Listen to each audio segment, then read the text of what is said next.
فأما الإنسان إذا ما ابتلاه ربه فأكرمه ونعمه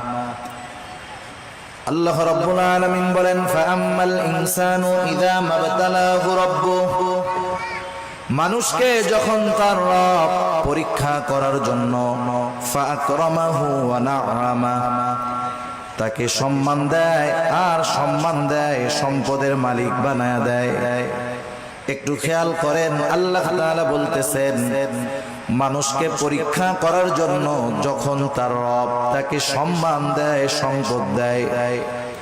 তাকে নিয়ামত প্রদান করে, সে নামাজ না পড়ুক, রোজা না রাখুক, সে মানুষের কাছে বলে বেড়ায় ফায়াকুলু রব্বি আকরামান, আমার রব আমাকে সম্মানিত করেছে। আল্লাহ তাআলা বললেন আমি মানুষকে সম্মান